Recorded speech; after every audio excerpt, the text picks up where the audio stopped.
Hey everyone, welcome back to Pine Hollow Auto Diagnostics. Today we're back on this '03 Mazda Protege that was featured in a previous video where it wouldn't start in park. That was a bad park neutral safety switch. The owner fixed that up. Starts fine now. Now there's another issue. He says that when it warms up, it just starts stalling out. Like, you know, you come to a stop sign or a traffic light, just stalls out. The power, he said, was okay, but I don't think he's driven it much. So we're gonna see if we can get to the bottom of this. First things first, we'll plug in the Verus, scan for codes, and go from there. Alright, let's go to our codes. PCM codes.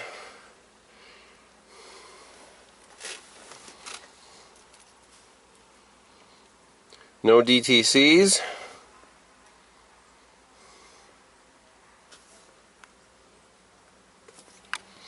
Pending codes.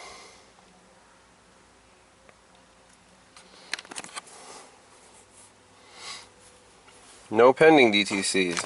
Alright, so that's not going to help us. So maybe we should start it up, look at some data.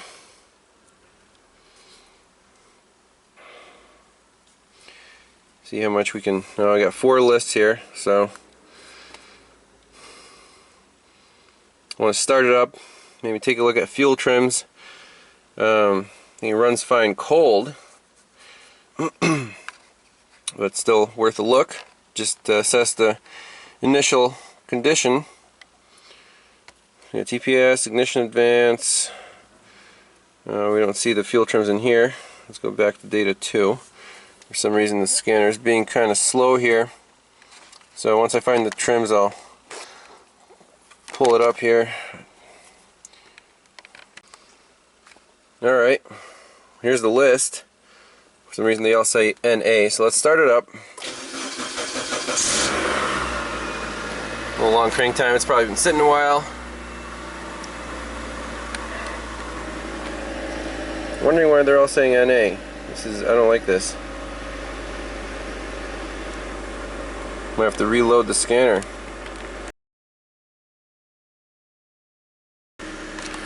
Alright, we got some activity here. I'm in OBD2 mode now, generic. So long-term fuel trim seems to be right at 0.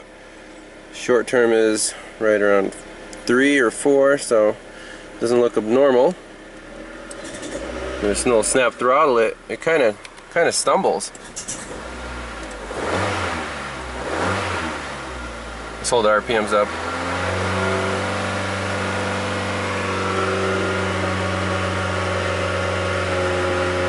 Fuel trims look perfect. It's in closed loop. I'll let it idle down in a little bit. Expect a little better throttle response than that.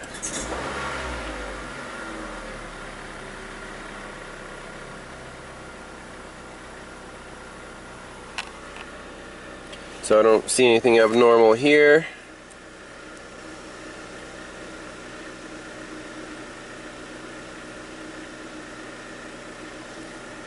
So let's go see if we can find our. See, I don't think we can see the idle air control valve command here. So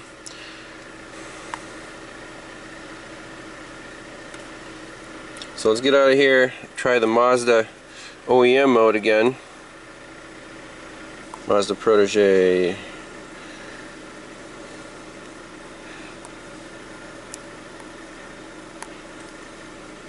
Activate. There we go, that's what we want to see. Back to our scanner. I can actually feel it starting to kind of buck a little bit here. The RPMs are a little less than a grand. So let's try this again. Engine, yep. Data.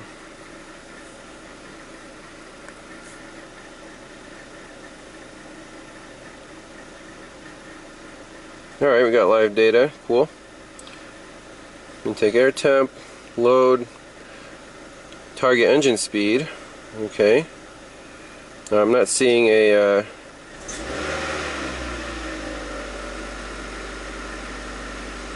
the command for the idle air control valve. So let's try another data list.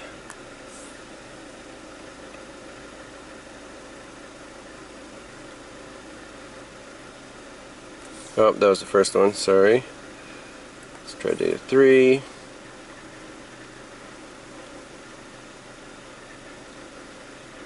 Barrow looks normal.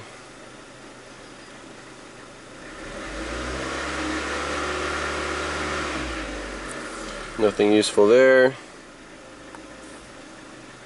Yeah, it's really starting to kick now. There's the RPMs there. Target engine speed 730. Okay. I'm not seeing a command for the idle air control valve. Oh, whoa, whoa.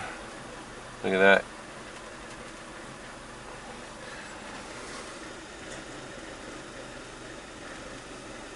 The trims look perfect. Well, let's see. Step on the gas a little bit here.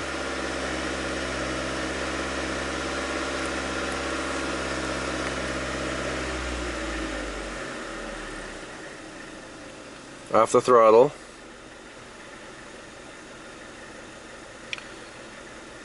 Check it out. Our long term is at 10. Down to 5. It's running real rough now.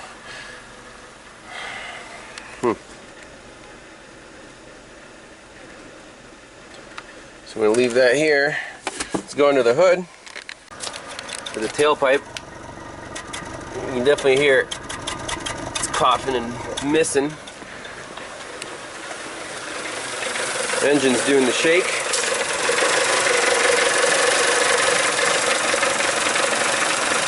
You can see that. Whoa! I guess it just died on its own.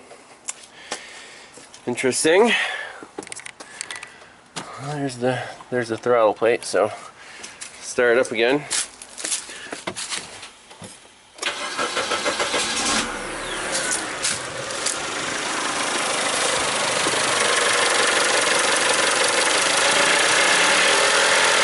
So just off of idle, it seems to be running fairly smooth. Again, the throttle response isn't great. So first thing I'm going to do is check if the idle air control valve is working. We do that with a test light. See if it's duty cycle controlled. And if that's working, I guess we have to move in another direction. One quick check we can do is just unplug it and see if the RPMs drop. Oh, so that tells me the idle air control valve is doing something. But still, let's verify the feed and control, I guess with a test light at this point. Alright, so on the connector, test light connected to battery negative, you can see that one pin is definitely bright with the key on. And that's our feed, it's a brown wire. And the other pin, we should connect our test light to battery positive now. And that pin is being grounded. The test light should light up. Let's check our test light first. Yep, test light works. So that's our feed, and this should be our control. Let me turn the key on, see what happens to the test light.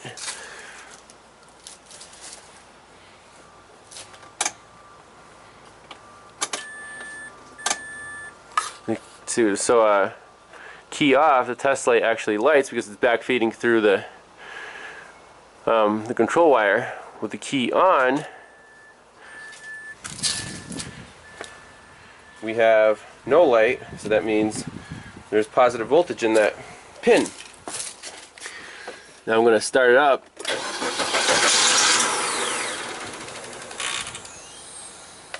See, the test light is lit, and then it went out.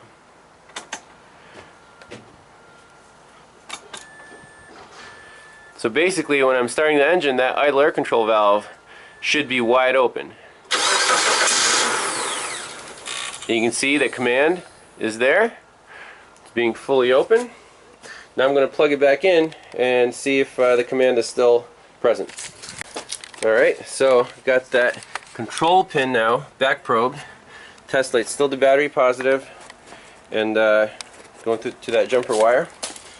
So let's do the same thing, crank it up. Alright, so there's the back feed.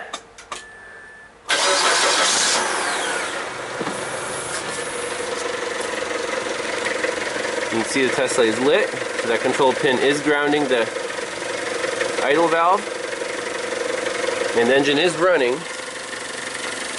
So that valve is, is wide open, it seems like. Test light's bright. We can do a voltage measurement just to be sure, or we can completely ground this pin, see if the valve can open anymore. But at this point, it looks like there's nothing wrong with the idle air control valve.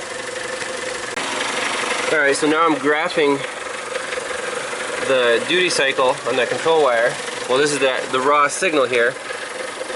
So you can see the low time would be the valve is on, the high time valve is off.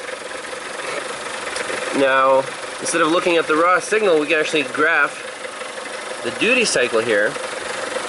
So let's go back to our graphing multimeter, and we can pick duty cycle. That's pretty cool, huh? So 40%. Got a longer. Now when I rev it up, and like on a D cell, the valve should open up more.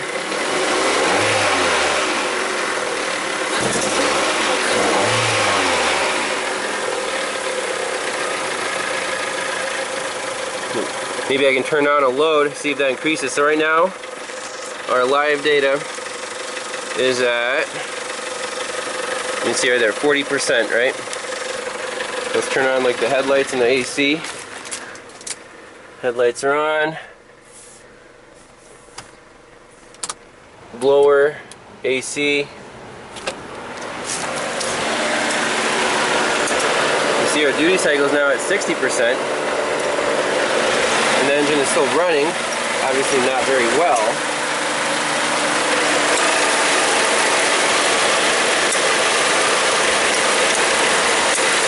Jeez. Look at those spikes in there too. So when it's dying, I think the computer's trying to keep it alive, so you're going up to 90% duty cycle.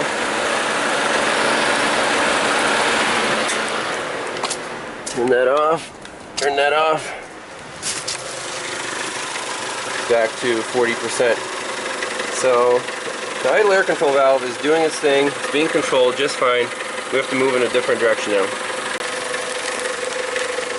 So what other variables are there? Why is this thing running rough at idle? Only at idle.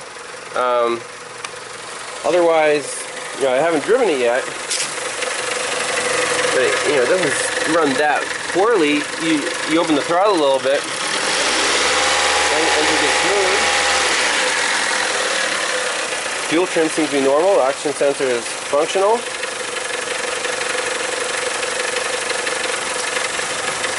One thing I know about the history is the timing belt was just replaced.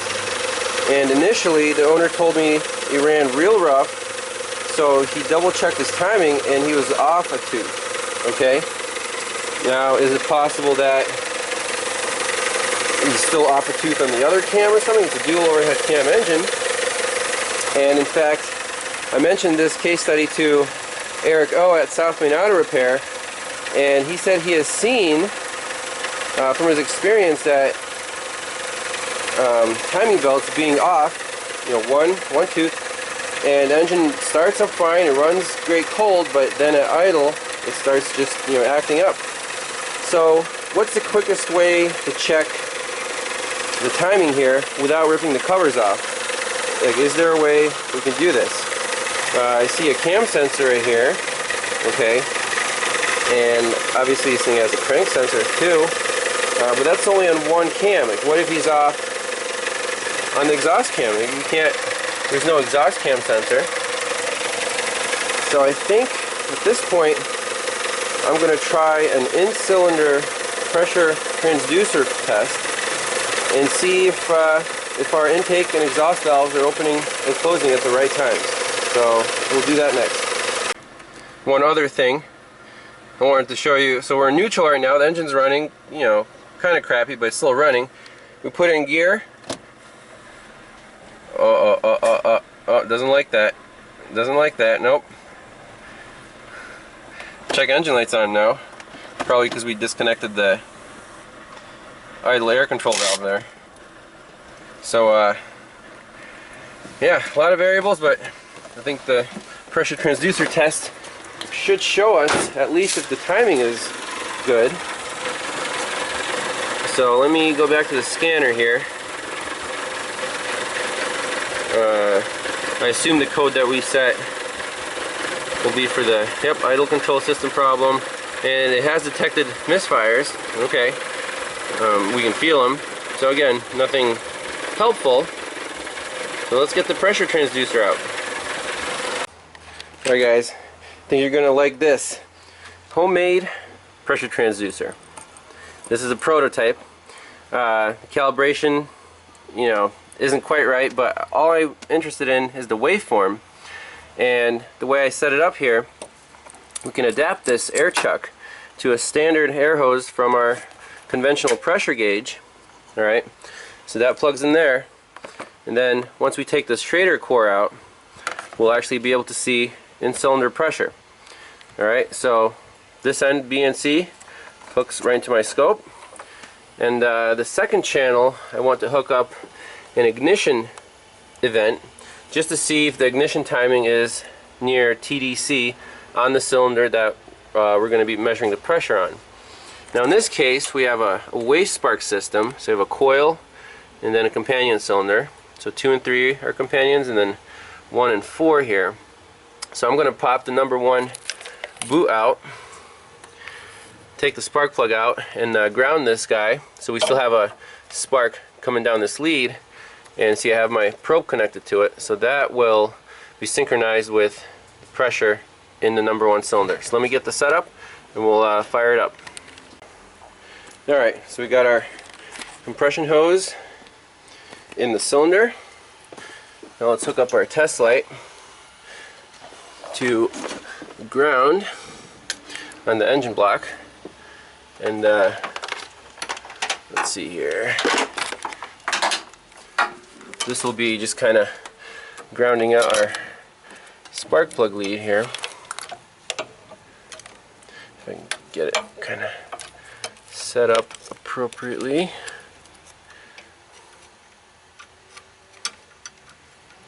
So I guess you want some gap.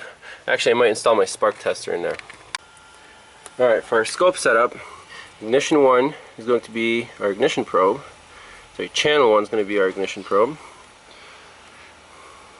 Move that up here. So that's in kV, the yellow trace.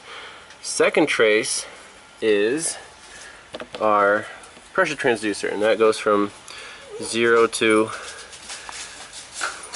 5 volts. So that'll be a good scale there. And when we turn it on, it should show atmospheric pressure, which is around 1 volt. So turn it on. There you go. 1 volt there. Alright, so we're ready to roll. Alright, we're running with a single cylinder Misfire here. Here's my throttle control.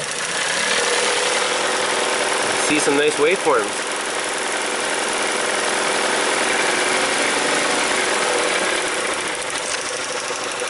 So let's pause that.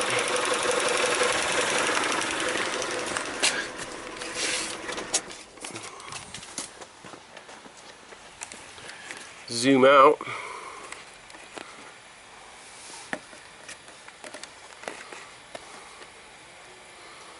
Alright.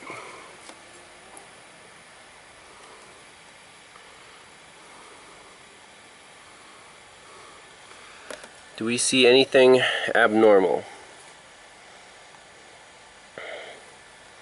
you see our spark is occurring, and we can calculate this, but before top dead center for sure, how many degrees is that? So there's our compression stroke and there's our exhaust. Now I'm not seeing anything abnormal yet.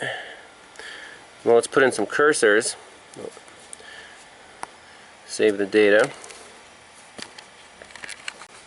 Now according to my calculation, using the cursors here, the spark is occurring almost exactly 15 degrees before top dead center, and I think that's normal. I mean, it's within a normal range, so might not be a timing belt problem. Alright, analyzing the waveform here, I got it zoomed in. So there's one peak right there, second peak's right here. In between, we have about 150 milliseconds, and if you do the math, just divide that number by 4. Let's see, 150 divided by 4, 37.5 milliseconds should be 180 degrees of crank rotation. This is 720. So 37.5, we'll see our delta right here, right about there. 37.3. Right there is the bottom dead center after the power stroke, okay? And the exhaust valve opens, starts to open right there. See the pressure's going up. That's perfectly normal. That's when the exhaust valve should open. Now another 180 degrees. So basically, you know, we'll keep this one here. What's 2 times 37.5? 75 milliseconds.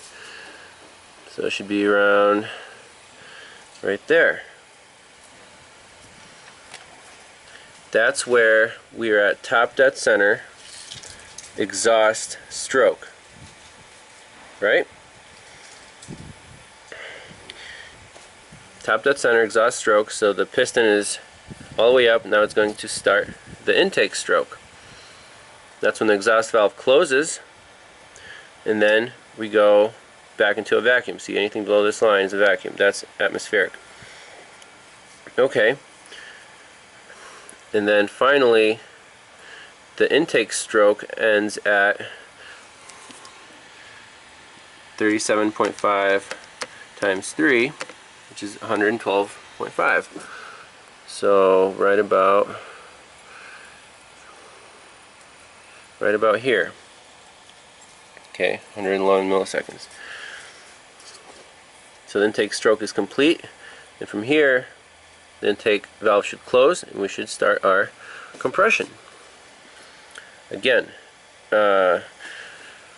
what's known good, what's known bad, we have to look at many of these to actually, you know, come up with, is there definitely anything wrong here? So off the bat, I don't see anything wrong, so we might have to think about this a little more.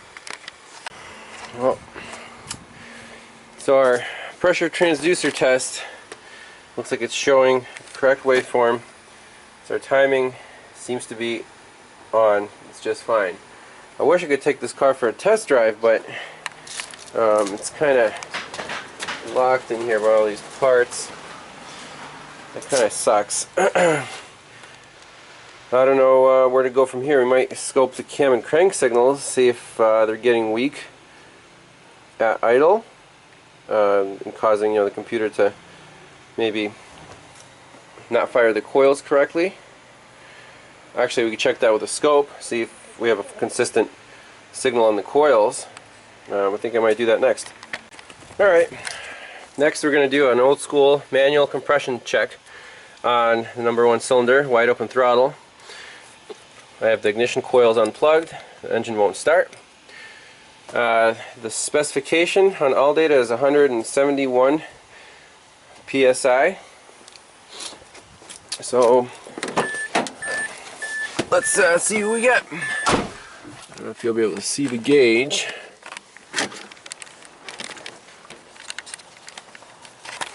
I'll zoom you guys in. It's a tricky shot here.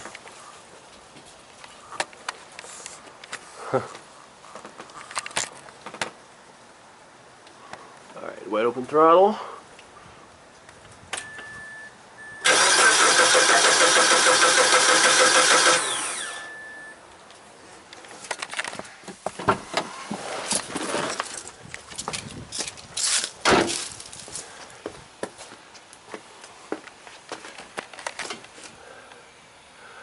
$190. Let's see here, zoom, focus in.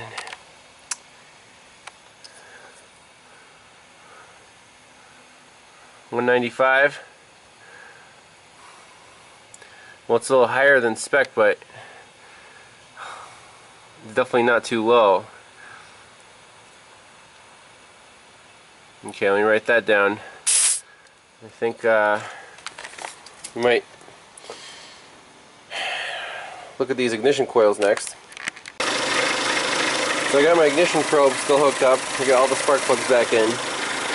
Just looking at the KV on the firing line, and you can see that usually we're down around 15, but we're peaking 30 to 35 kV. That is not normal at idle. The engine's starting to buck again, starting to, you know, run hot and do its thing.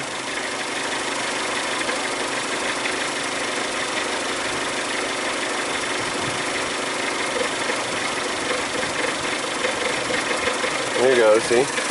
It's missing. The spark isn't going away.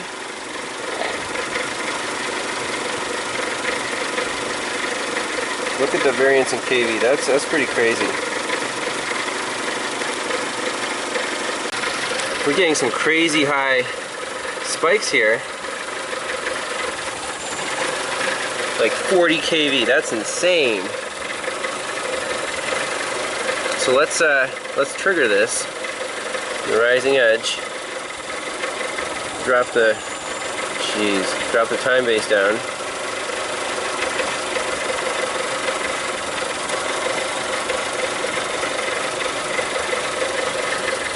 Watch that spark line.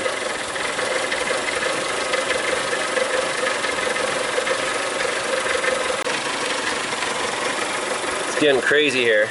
Holding the throttle open just a hair, let this thing run smooth. We have a real nice waveform, nice and steady. 6 kV, no issues.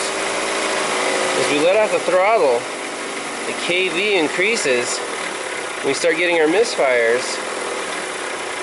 Look at that, right there. That is definitely not normal. So what's causing the misfire? It might be a lean condition. Alright, we're in the car. We're going for a test drive. We're in gear. It's actually idling alright now. But right off idle, you can feel a misfire, and then once it kicks in, nice and smooth, good power, no issues.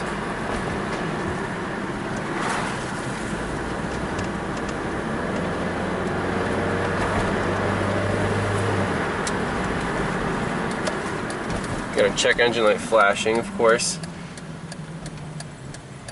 So you come to a stop sign. It's actually pretty smooth right now, but as soon as you step on the gas, it's floor it. Hard miss. Feels like a 2-cylinder misfire, actually. And then it kicks in. 2-cylinder misfire.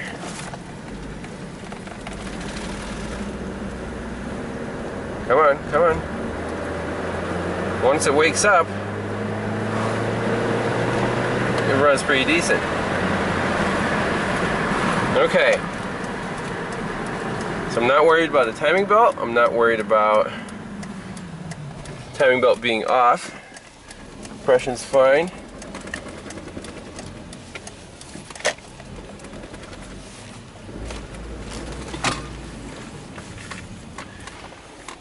we have to focus on ignition and injection.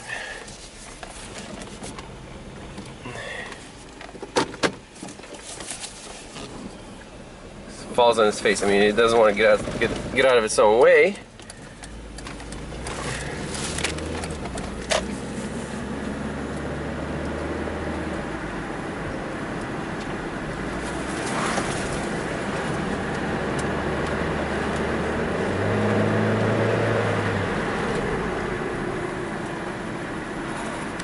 So I might do an ignition coil current ramp here.